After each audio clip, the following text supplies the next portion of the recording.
is fantastic. He hits in the right place. It's very difficult. Anyway, let's get into things. Game number 1 now of this best of 5 in the round of 4, as we have spawning to the bottom left-hand corner. It's our blue Terran representing Team Liquid. Give it up for TaeJa.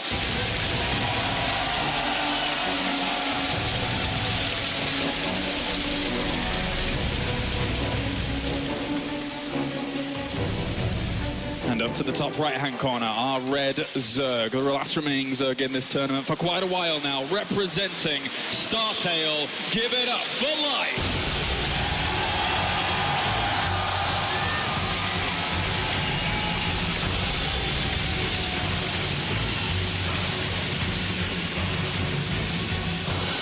You know, I talked about this up on the analyst desk earlier on. Terrans had a while where they were really forced to research this matchup. Many players initially relied on just Marine Mine. Then the Mine nerf happened. So Terrans were experimenting with different Hellion openings, Hellbat openings, doing Marine Marauder pushes, getting fewer upgrades, lots of research.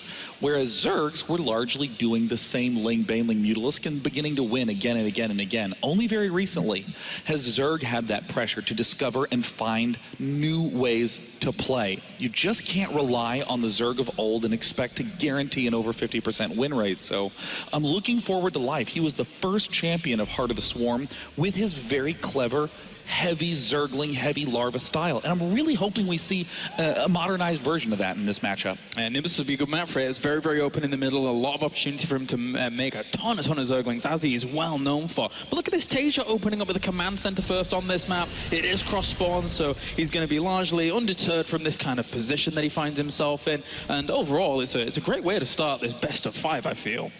Oh, yeah. And, you know, this right here, this very fast gas from life, we saw Jaedong bring a completely new thought process to this in the round of 16.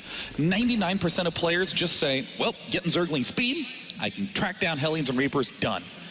But again, Terrans have been the ones doing the research, figuring out new strategies, and we've begun to see, starting with Jaedong, this first set of gas sometimes going to Overlord speed. That way you can scout the enemy earlier on, sometimes neglecting to get Zergling speed at all because you're just not expecting the Reaper or the Hellions to come up. TaeJa, we see already, has not elected to get any Reaper yet, going for command center first. Yeah, and with all of that, you know, we've seen TaeJa with his compositions being very, very bold about, you know, having his bio out in the middle of the map, always producing Widow Mines later on and things like that. But oftentimes when he does go for that Hellion kind of push out at the beginning of things, he will retain those units really, really well, to the point where once armor is down and the Hellbat push comes along, even before Widow Mines are fully gained traction in the matchup, his first push with Hellbat and bio can be super, super scary. Oh yeah, I mean those Hellbat pushes, right when they became popular, we saw half the Zergs immediately drop out of the GSL because they simply did not have a solution. On TaeJa's side, he's doing kind of an interesting build. He early expanded, gets the barracks, totally fine, but then he elects to get a single gas geyser. This is something that almost all Terran players have been experimenting with. They say, you know, I don't really need Hellions fast. I just kind of need Hellions eventually. Yeah. And then as a result, we see TaeJa, by not getting that second geyser, he has all this extra money to, boom, plant down a command center. TaeJa is definitely leaning towards the mid and late game for his play. He's going to be trying to lock life out of a 4th base. But holy cow, look at life. He's taking his expansion at 5.5 minutes. Wow, and he poked up and saw the extent of his opponent's tech as well, so kind of understands when something is really going to be hitting that location. If he can get maybe a little bit of creep spread at the front as well of that, he should be okay in that regard, I think. This is exactly what Innovation was talking about, respectfully, about TaeJa, saying TaeJa is a free-form player. He seems to just do as he pleases almost. And this is a build that TaeJa's doing that is very, very uncommon. I've never actually seen that many other Terrans do it successfully, at the very least. And here's TaeJa on the stage, en route to the finals if he can win this match. Well, looking to switch this out, but I think the Zerglings might look to block. Oh, very, very close. That could have delayed for quite a little bit there, and that one Marine would have had a bit of a hard time clearing out at least 4 Zerglings for a second until the extra came along. That's classic life, isn't it? Yeah. He gets 4 Zerglings, and somehow it's some of the scariest things in the game at the start. Yeah, that block is really, really annoying. You know, it's really only people like Life that are willing to go for such little pokes and prods at the beginning. Well, looks like we're seeing, if we go to the unit count for Zerg, we see he has 2 queens, is getting 2 more, just trying to spread the creep out. And oh goodness, what's this in the back of Life space? Uh-oh. Hasn't been clicked on yet. Oh, the mystery of an... Oh, there it is. Baneling Nest. Okay. What a lot of Zerg players have been doing on this map is opening up with 3 hatches quickly with no intention of playing economically, just slamming out a bunch of units. Life is building Zerglings right now. It's unclear if this is defense or offense. Both options are possible. Yeah, definitely. He obviously wants a few to clear out the Hellions here. He actually has good queen coverage at the front, and he's building even more queens to be able to deal with this. So his front fortification is going to be really, really strong as long as these are in the right positions. Lings and queens are Life's trademark units. He just makes impeccable decisions with them. Yep, they're going to hold strong, going to get that creep spread going very, very quickly. And extra Lings being made, so he's already got like 14 or so out here, adding on an extra 10 as well. Go back into drones behind this, but one thing's for sure, right now these Hellions are going to have such a difficult time of being able to break Life because he has been tenacious with the defense. Yeah, I mean, with good defense like this, both players very much so known for it. Now TaeJa trying to sweep with these Vikings to try to clean out, but Life with so many queens is going to be able to defend it easily. And right now, we're going to see more big themes. Nice. More big themes of good StarCraft strategy coming up. If you build units for defense, but no attack comes, you got to make use of them. Life is brilliant at finding opportunities to attack. There's the scan, sees the extent of the main base, which is basically just the, the Baneling Nest being done, another a gas being added on, but didn't really see the full extent of the other gases at the other locations, which have all been taken here at the 9-minute mark. This is interesting. Kalaris, we have 9 Hellions that were produced by TaeJa. Almost all players stop at 6.